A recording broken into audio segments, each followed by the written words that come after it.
So I'm learning Norwegian. What are my goals with the language? Let's find out.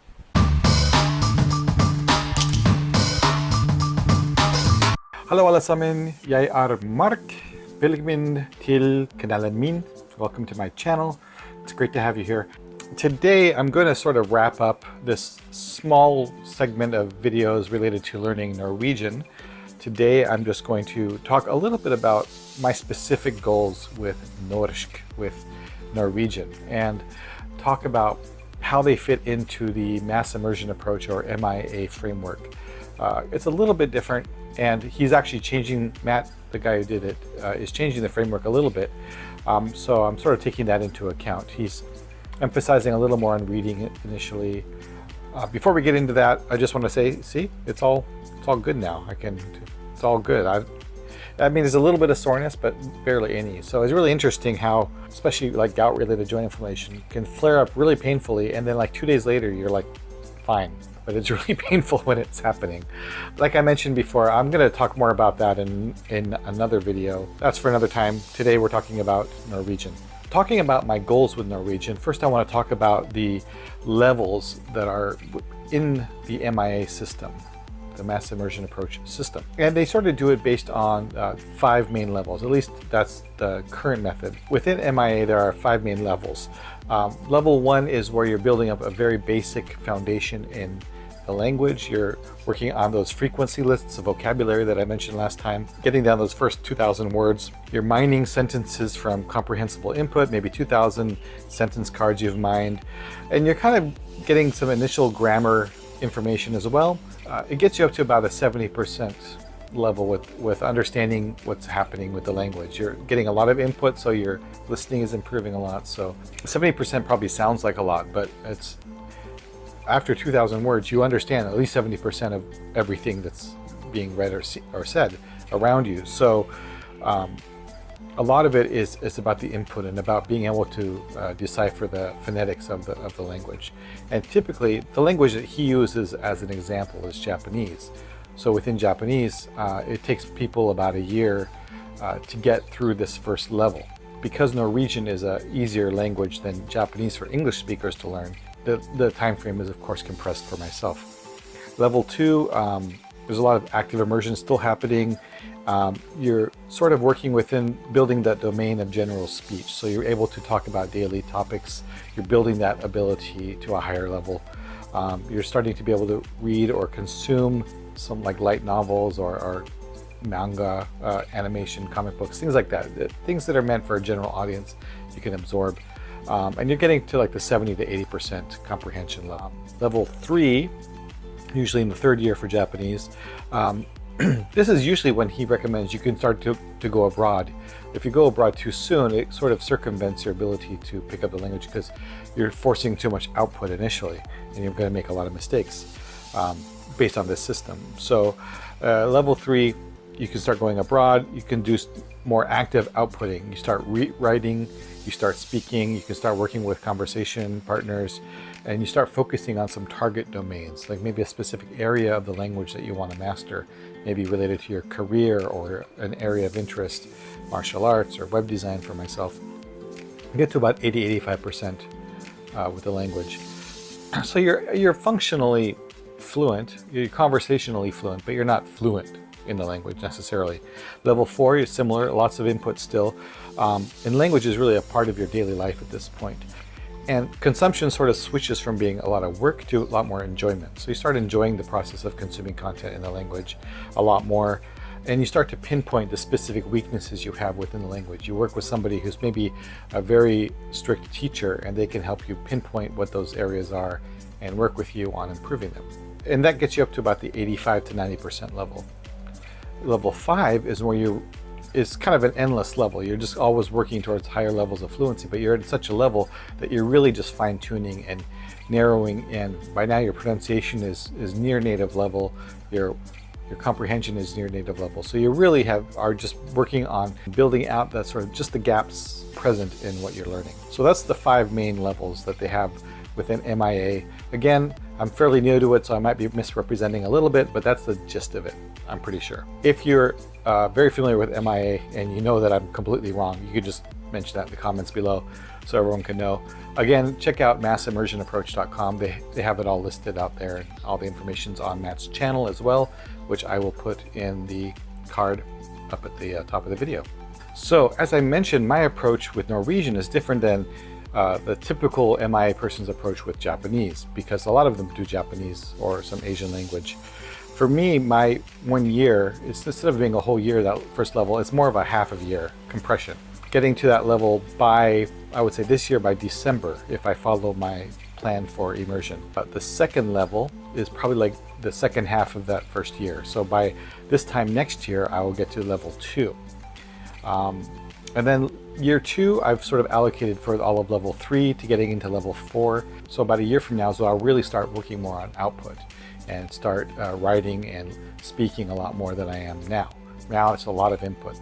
So year 3, which is 2022, is when I'll get to that 4th level.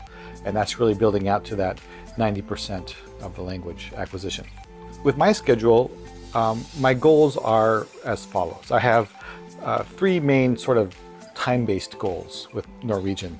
My first goal is to develop a conversational fluency by around this time next year. And conversational means above survival level, so it's not just where's the bathroom or how much does this cost, but it's more I can have a general conversation, very similar to my current levels with Japanese and Chinese, where I can have a conversation about day-to-day things. I can, talk about traveling or the weather or what I do for a living or something like that, introduce myself, but it isn't about deep conversations on a specific topic or any topic really. So that's where I want to get to for a year from now. And at that point, a year from now, is when I'll really start diving into more outputting of the language. I'll start getting like an italki tutor, or I'll start working with people who speak the language who can help me have conversations, or maybe with a specific tutor. That's about a year from now. My second time-based goal is to get to that level 3 by this time in 2 years from now. So around July of 2022 is when I want to basically have functional fluency in the language, where I can talk a little bit deeper on certain topics and subjects.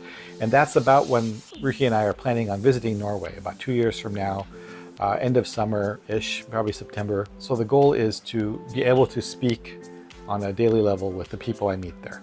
Goal number 3 is to have a high level to get to level 4 of MIA by July of 2023. So 3 years from now to get to that level. And around that time, probably do another trip to Norway. So maybe a trip 1 year and then a trip again the following year. And that's where I want to be able to really speak comfortably in the language. Like it's just as comfortable, or at least close to as comfortable as I am in English, where I don't have to think too carefully about what I'm saying, or it just comes out intuitively and naturally. Natural spoken Norwegian by 3 years. In order to get these goals, right now my focus is sort of dividing my attention into 30% increments. 30% of my time at least is spent on active listening, and that's where I'm really focused on what I'm watching, especially right now it's mostly videos, TV shows, movies, focused on that, repeating the same shows over and over, that's fine, getting some comprehensible input so that I can dive into the language. And I should have talked a little bit about comprehensible input. Steve Kaufmann, who's a polyglot from Vancouver, has a good video on how he defines comprehensible input. But it's all from this input hypothesis that was formulated by Stephen Krashen, who's a linguist he was at USC, I think. But he has a lot of videos. There's tons of videos on this topic out there. So maybe I'll try and post 1 or 2 down below where you can get some general information. But the comprehensible input is essentially where you don't understand maybe 20-30% of what you're looking at.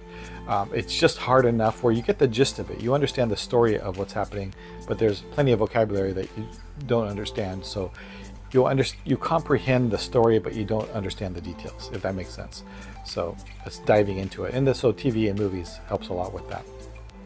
And then 30% of my time on reading and studying, and that involves also the Pimsleur stuff I talked about yesterday, reading through simple Norwegian stories, also reading subtitles in Norwegian is part of that reading process, and light study of the grammar, just the basics of the grammar. And then the remaining 30% of my time is spent with SRS. Now right now I don't have a ton of cards, so even reviewing cards I only spend about 15 minutes tops in any given day until I build up my card repetitions to the point where I have a lot more cards in the bank that are constantly being given to me by Anki.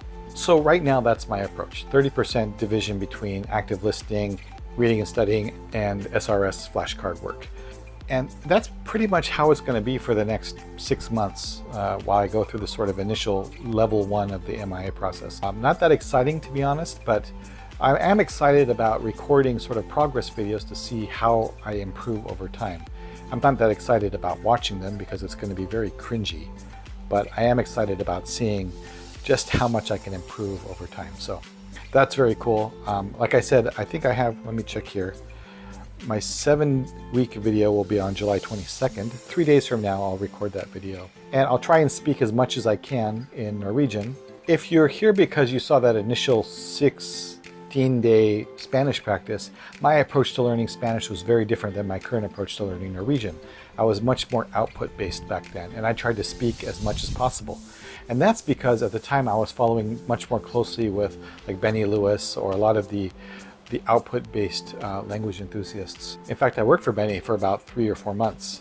So that influenced a lot of my approach to language learning at that time. It was very beneficial. I was able to build up some Spanish ability, but that's not my approach now. So output is only being reserved right now primarily for those progress videos, which again, I'm doing at the 7-week mark. I'll do it at 10 weeks, 12 weeks, 15 weeks, and then maybe monthly after that.